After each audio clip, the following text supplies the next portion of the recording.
Hey guys, welcome back. So today's video is going to be all about the new Beauty Blender foundation and everything that's kind of transpired with this launch.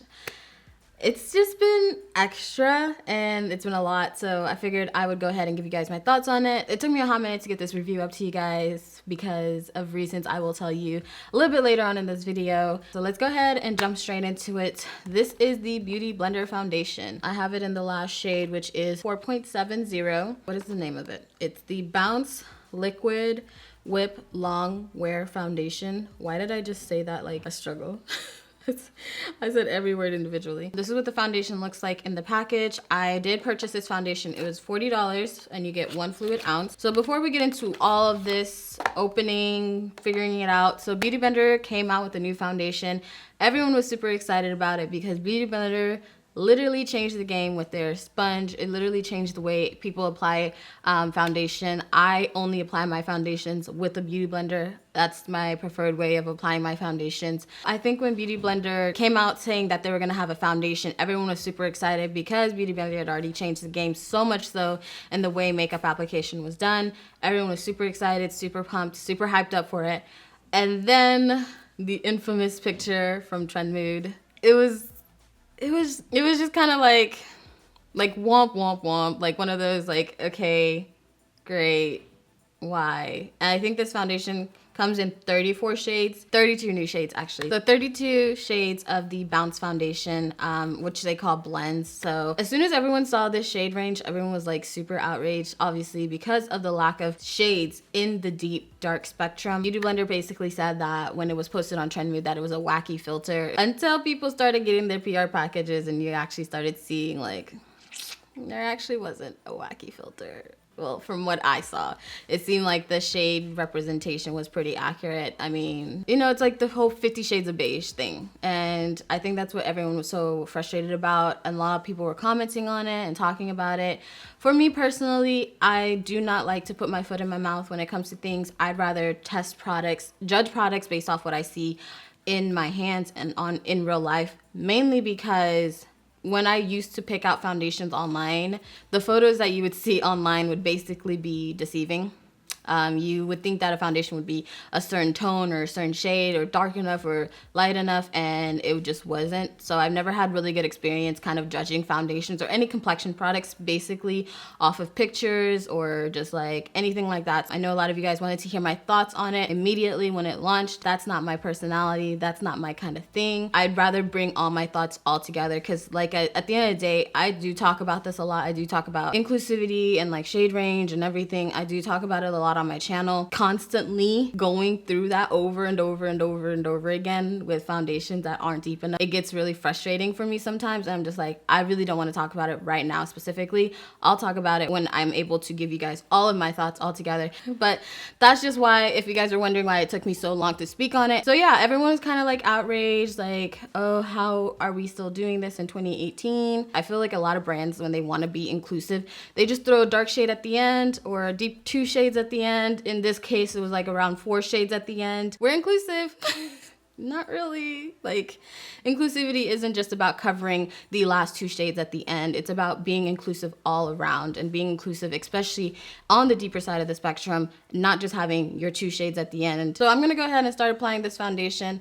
This is what it looks like here. I do think the packaging is pretty cute. So this is what it looks like on the back of my hand. And I honestly hate it when you can definitely tell that a foundation didn't cover enough of the deep dark shades, but it looks like it's gonna possibly work for me, which is kind of frustrating because I'm not just here for myself. There are lots of other deep dark skin tones that are in between my dark skin and medium. I did swatch this foundation earlier. It does have a matte finish, and it looks like it's gonna be a true matte finish. That's gonna be a little dulling to my skin because you guys know my skin has a very natural glow to it. Even on my face, I haven't even applied lotion on my actual body yet, but I still have a glow to my skin because that's just how my skin is. It's very reflective. That's why I don't typically like to wear matte foundations, because of the fact that it's just not going to balance well with the actual reflectiveness of my actual skin. In the directions, it said to hydrate well. So that's what I'm going to be doing today. I'm going to be using a moisturizing primer. I'm using the Armani Maestro UV. This one has SPF 50, so I've been here for this lately. So I just put 2 pumps onto that thing right there. Okay, so I'm gonna go ahead and just apply it. It looks pretty dewy, but I did like overcompensate because it did say definitely hydrate for dry skin, and I don't like matte finishes on myself. So saying it's full coverage, not sure if I'm getting full coverage out of it. I feel like I'm getting a medium, light to medium coverage. I don't know. I don't feel like it's full coverage for me. It doesn't look bad, but that doesn't take away from the fact that I feel like my thoughts on this foundation are still the same. I could care less if you have a foundation for me, if you're just gonna throw it at the end and not really cover from the medium to the dark skin. So I don't know. It's just something about that just feels off to me. It's like you didn't want to be inclusive, but you were being forced to, because at the current state of the beauty industry, inclusivity is very important to us right now. That's one thing I also want to talk about, is this whole idea of inclusivity being a trend. I feel like it's trendy to the people that don't have to deal with it on a day-to-day basis. So for me and people that have dark skin like me, even when this trend passes on, it's still going to be a problem for me. It's still going to be something that's important to me. It's still gonna be something that I'm gonna talk about, because it's not trendy for me. This is something like I live with on a day-to-day basis. This is something that impacts my decisions in every single makeup product that I get. Is it gonna work for me? So this whole idea of it being trendy, I'm so happy that it's getting the attention that it deserves, because it's so important. But something about calling it trendy feels weird to me. Like it's something that's gonna come and go, which it's not. Like I'm always gonna be dark skinned. People that have dark skin are always gonna be dark skinned. They're always gonna try and struggle trying to find products, makeup products to apply, because of the fact that the beauty community isn't completely inclusive. So this is what the foundation looks like on my face now. I already blended it down to my neck, because my neck does tend to be a little bit darker. Okay, and this is what the thing looks like here. I guess you'll just wipe this down. Not bad, easy cleanup. Something I have noticed recently is like whenever, or not even recently, this entire time that I've been doing my foundation reviews, I bought pretty much almost all of my foundations. Like I would say I've had maybe a handful sent to me, which is fine, and I'm always gonna do that. I'm always gonna buy them even if I don't get sent them, because I know you guys wanna see the review. Companies that I know I'm on their PR list, like I recently was just sent a package from Beauty Blender.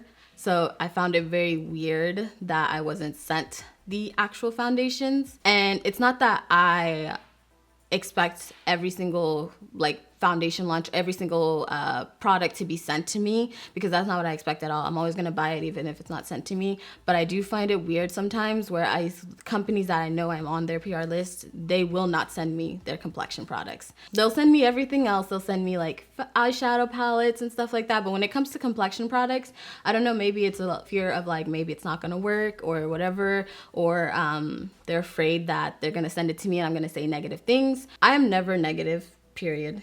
Like, I feel like I speak the truth, but I do find it weird that companies that I know I'm on their PR list will not send me complexion products like this specific foundation. So I did buy it the day that it launched, and that's why it took me some time. I just wanted to make sure you guys know that. I knew that you guys wanted to hear my thoughts, and I feel like it's good to kind of keep this conversation going. I feel like that's why we've been able to see such a change in the beauty industry, because of the fact that we've been vocal about it and like talked about it and like brought it to the light. I teeter in between like getting annoyed and being like, I don't want to review this. Like I don't want to, but then it's like, but this is how all this change was able to be brought about, by speaking on it. So then I end up doing it because I know that this is how we create change. So that is why sometimes I do get like, oh my God, I don't want to do this again, but this is how we create change, okay? By talking about it, bringing it to the light. You can have a lot of medium foundations, you can have a bunch of light foundations, but you gotta have the same energy on the darker side, okay? Let's say if you only have 30 foundations, just have it all be even. So then it doesn't seem like it was like, okay, what happened here, you know? I think ever since Fenty came out with the whole 40 shades, that's like the new, that's like the golden number, 40 shades, yay. But if you just have 40 shades of like beige, and it's like, why? You don't need to have 40 shades. Just do the 15 and go. Alrighty guys. Just finished my face off camera. Definitely a little bit more shinier and dewier than I expected, because I said that it was a matte finish, but I don't know, maybe it's just the fact that I made sure to use a hydrating primer, super hydrating moisturizer, so I think that's what happened. I don't think it's a bad foundation formula. I don't think the formula is bad at all. It feels pretty lightweight, so if you are able to find your shade in this foundation, you might like it and you might enjoy it. Unfortunately, I just don't feel like doing a wear test because I feel like it's going to be super hard to match yourself, especially if you are on the deeper side of the spectrum with the 4 shades that they had to offer for deeper dark skin. So that's just my thoughts. That's my personal thoughts on that. I think that's all I have for this video. I really hope I was able to kind of convey like how I feel and my thoughts to you guys in the way that I normally do. I never want to come off negative. I never want to come off like nasty. So I hope that you guys are able to get my thoughts on that in the way that I normally do. I think that's it pretty much for this video. Thank you guys so much for watching. Also, if you guys are new here, make sure you subscribe. Don't forget to turn on your notifications. I know a lot of you guys aren't getting my notifications, so make sure you hit that bell. I think you have to hit it twice to make sure you are notified. So don't forget to do that. Let me know down below what are your thoughts on this foundation. Did we kind of have the same thoughts? If you tried it already, let me know what you guys think about it. If you were able to find your shade. Lots of love, and I'll see you guys next time.